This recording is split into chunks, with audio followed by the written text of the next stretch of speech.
Terima kasih pemirsa, Anda masih di One on One bersama saya Chamar Haenda. Tadi kita sudah bahas mengenai libur lebaran bersama dengan Profesor Kiai Haji Nasruddin Umar. Prof, ini menyambung dari apa yang tadi saya sampaikan, bahwasanya Prof mendapatkan, Kementerian Agama mendapatkan nilai tertinggi dari evaluasi 100 hari kepemimpinan Prabowo Gibran. Seperti apa Prof memaknainya? Karena Anda juga merupakan Menteri Agama ke-25. Kalau kita lihat angka 25 ini kan cukup spesial ya dalam Islam.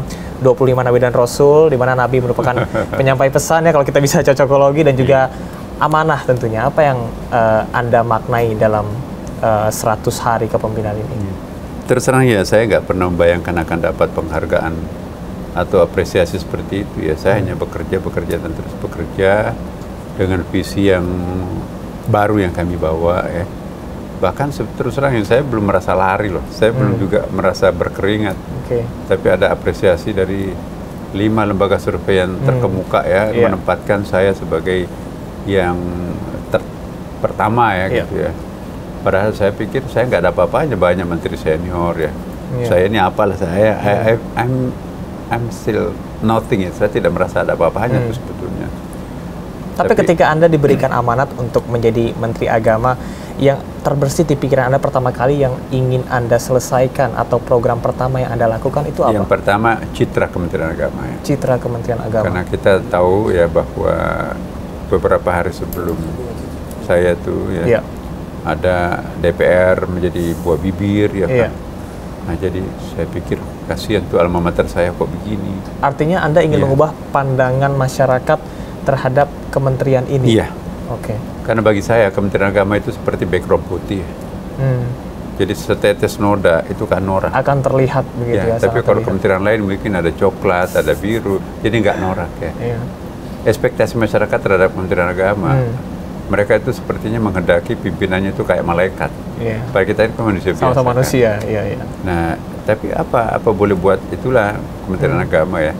Maka itu saya mencoba untuk meyakinkan kepada seluruh staf pimpinan dan sampai ke paling bawah di KUA itu, bagaimana kita satu bahasa untuk berkomitmen Kementerian Agama harus tampil sebagai institusi yang paling bersih, institusi paling disiplin, institusi yang kalau bisa dijadikan contoh.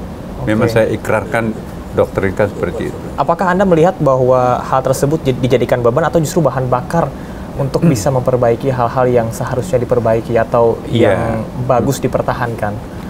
Memang tidak gampang, tentu ada risikonya mengambil langkah-langkah.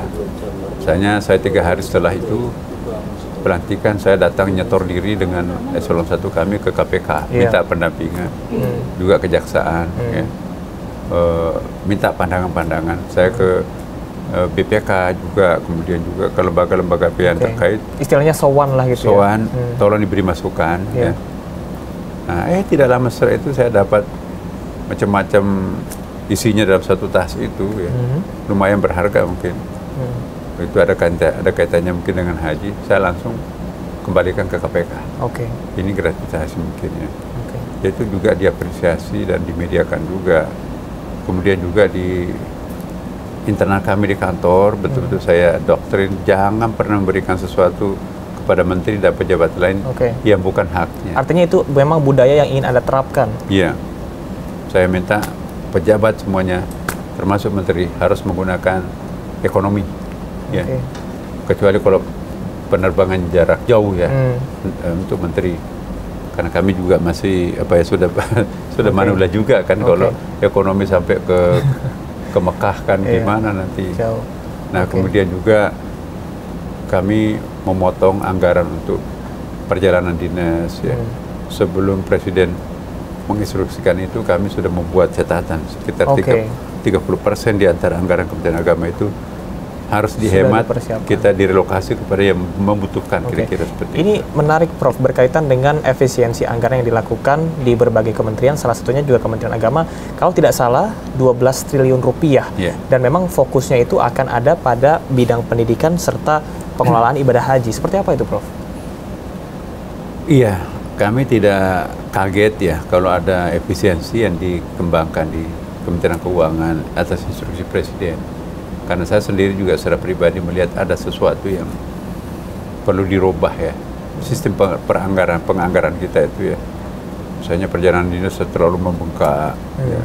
Kan sekarang bisa kita ganti dengan Zoom, ya kan, studi banding, apalagi untuk melakukan evaluasi itu bisa kita lakukan dengan apa sih yang tidak bisa dilakukan media sekarang kan. Jangan pola lama yang kita pakai sebelum adanya handphone, sebelum adanya Zoom masih kita akomodir lagi menjadi sebuah program rutin. Ya jangan-jangan copy paste dari program yang sekian bahala itu dipakai lagi sekarang. Sekarang dunia sudah berubah. Ya. Buktinya jamaah haji ini kita terjadi penghematan. Tidak pernah dalam sejarah Indonesia itu naik haji biaya haji itu turun. Padahal mestinya kan ini naik karena kontribusinya BPKH yang memberikan dana abadi umat itu harusnya membantukan umat sekian banyak. 40% tahun lalu kan, ini sekarang turun hanya lebih 30%. Nah kemudian juga pajak yang harus dibayar di Mekah itu semakin mahal, biaya kemahalan. Nah, tapi malah kami bisa turun. Padahal dolar tahun lalu 15.000, sekarang 16.300. Ini juga menjadi salah satu indeks mengapa Kementerian Agama juga banyak diapresiasi. Salah satunya adalah justru biaya haji ini berkurang begitu ya untuk masyarakat Indonesia. Apakah ini juga salah satu langkah untuk bisa memberikan pelayanan terbaik pada masyarakat? Banyak sekali, Prof, kalau kita lihat di lapangan yang sudah menunggu 20 tahun, 25 tahun, atau bahkan sudah nabung tapi tidak sempat dan sudah dipanggil oleh Allah terlebih dahulu begitu. Perkembangan Islam luar biasa ya. Nah, sementara tempat untuk menyelenggarakan ibadah haji, misalnya Mina terutama itu nggak pernah berkembang. Kecuali kalau di lantai 4 nanti mungkin bisa seperti jamaratnya itu kan. Arafah nggak pernah berkembang.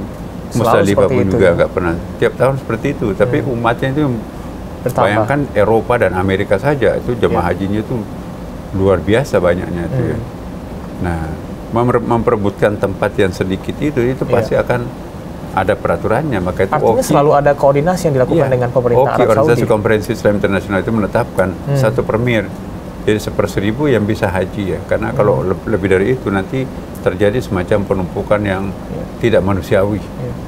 Nah, itulah risikonya itu. Jadi bukan hanya Indonesia yang daftar tunggunya panjang, tapi tetangga kita Malaysia mungkin lebih tinggi lagi kan. Tapi alhamdulillah kita bisa menyiasati ya dengan cara bahwa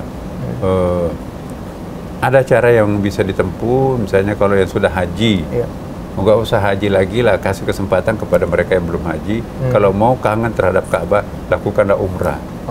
Ini menarik nih Prof. Justru haji itu kan wajibnya sekali ya. Memberikan kesempatan kepada orang yang belum itu lebih utama artinya. Iya, Nabi cuma 1 kali haji ya. Ya, kemudian yang kedua, maaf ya kalau memang sudah sakit ya, atau mungkin terlanjur punya cacat tertentu yang tidak memungkinkan untuk haji. Ya, sudahlah. Tuhan juga Maha tahu kok. Kan yang diwajibkan kita kan orang yang mempunyai kemampuan. Man istata'a ilaihi sabila, kalau sudah tidak istita'a lagi, tidak wajib lagi. Kita berikan pengertian kepada mereka. Kan kasihan juga mereka kalau nggak diberikan pengertian kan. Karena memang syarat haji adalah ketika kita mampu secara fisik dan juga ekonomi. Baik, Prof, ada juga nantinya akan ada penambahan dari kuota pendamping haji ya. Apa urgensi dari penambahan tersebut? Apakah karena jamaah yang semakin banyak atau untuk memberikan kualitas pelayanan yang lebih baik kepada para jamaah? Yang terjadi kebijakan Saudi Arabia itu dipotong 50% dari kuota pendampingan haji. Bukan saja di Indonesia tapi seluruh dunia. Kuota pendampingnya itu dikurangi 50%. Kalau kita tahun lalu itu jumlah yang cukup banyak ya, 50% sampai kita tahun lalu itu 4.200 orang. Dipotong 50% berarti kita nanti tinggal 2.100 orang. 2.100 orang melayani 210.000 jamaah. Itu kurang. Dan saya sudah minta kepada Menteri Saudi Arabia ya, tolong diberikan tambahan kuota pendamping. Itu sesungguhnya akan membantu pemerintah Saudi juga. Karena kalau pemerintah Saudi nanti akan memungut orang yang hilang, yang sakit, ada kesulitan masalah bahasa misalnya kan. Kalau pendamping kami yang nanti dampingi kan bisa bahasa Indonesia atau bisa bahasa daerah kan. Nah, tapi kalau orang Saudi petugasnya yang ngangkut nanti mau dibawa kemana, nggak ada komunikasinya. Justru kalau misalnya ada masalah di sana lebih efisien ya untuk menyelesaikan permasalahan tersebut. Nah, akhirnya ada understanding. Kita nggak tahu nanti berapa tambahannya. Saya minta minimum seperti tahun lalu. Jadi ini masih dalam negosiasi. Kami akan mengutus dirjen kami nanti untuk melanjutkan persiapan-persiapan di sana, termasuk juga membicarakan tambahan kuota itu. Tapi kalau tambahan kuota haji, kami tidak berani untuk meminta. Walaupun kalau saya minta itu pasti ditambah ya, tetapi kami ingin menghitung dulu masih ada nggak space untuk jamaah haji tambahan itu. Karena kalau tahun lalu itu dapat tambahan kuota 20.000 itu untuk memenuhi kuota Bangladesh yang tidak terpenuhi. Nah, dan negara-negara yang lain. Nah, konsekuensinya mestinya kan menempati lahannya Bangladesh di sana kuota itu. yang mengisi kuota yang kurang itu ya. Nah, ini buktinya dia tetap mau ke lahannya Indonesia. Akibatnya terjadi apa? Kita sering mendengarkan ya bahwa kemahnya orang diserbu, makanannya orang diserbu, toiletnya diserbu, busnya diserbu. Siapa mereka menyerbu? Nah, kalau nambah satu orang saja itu persoalan, karena itu kan sudah diukur sentimeternya. Satu orang per coupling itu pakai kasur kecil loh, bukan kasur seperti di rumah tuh. Kan kalau kasur lebar dipakai untuk satu orang, kasur standar satu orang kita sini nggak muat di situ. Intinya tidak hanya memikirkan soal kuantitas saja, yang penting banyak, tapi juga kualitas pelayanannya. Nanti pantas murah, pelayanannya nggak bagus. Nah, kita ingin 3 kali tersenyum.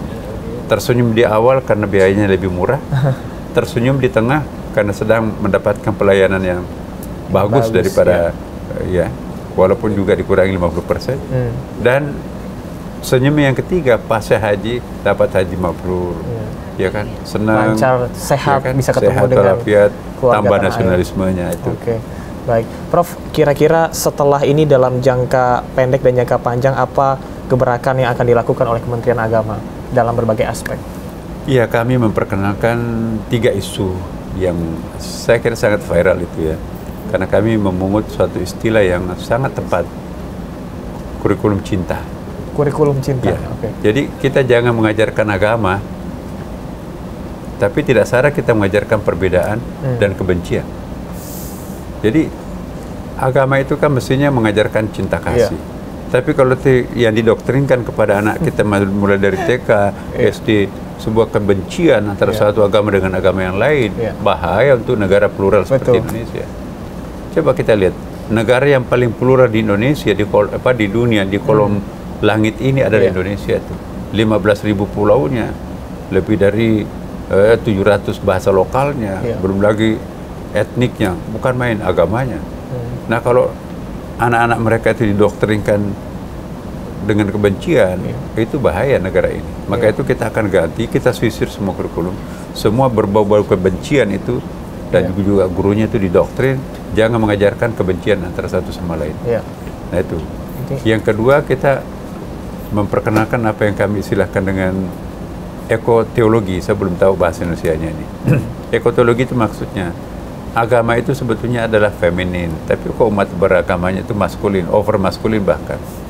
Bagaimana memperkenalkan agama itu lebih mengedepankan aspek toleransinya, kedamaiannya, ketenangannya, kesejukannya, ya, kedamaiannya, ya. Tapi kok ini ada kecenderungan power struggle-nya dominan, bukan nurturing-nya. Power struggle itu apa ya, perbedaannya, penekanannya kepada mau menang sendiri, itu kan over maskulin. Nah, kita ingin bagaimana supaya umat beragama ini lebih lembut, ya kan, lebih bersahabat dengan alam semesta. Jangan melihat alam, wah ini enak nih.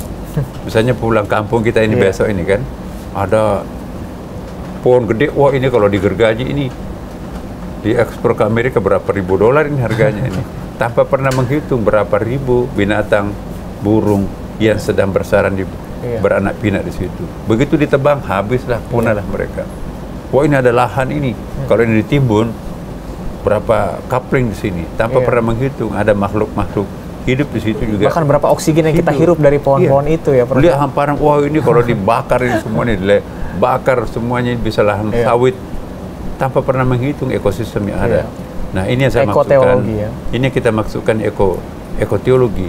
Jangan kita beragama itu menekankan aspek penaklukannya, tapi kita akan ganti aspek kasih sayangnya satu sama lain, termasuk berkasih sayang kepada alam semesta. Karena makin tidak hanya terhadap sesama manusia ya, tapi iya. juga alam semesta. Kalau kita nggak bersahabat dengan alam semesta, mengundang kiamat datang lebih awal kan? Kasihan anak cucu kita nanti. Iya. Nah itu. Yang ketiga adalah kerukunan. Kerukunan kita ini, kita akan wujudkan toleransi sejati. Bukan koeksistensi. Koeksistensi artinya Anda di sana hidup, saya di sini, you di situ, tidak ada saling mengganggu satu sama lain. Itu tidak cukup. Iya. Harus ada benang merah yang mengikat antara satu sama lain. Kita sama-sama anak cucu Adam, ukhuwah basyariyah. Kita sama-sama NKRI, ukhuwah wataniyah.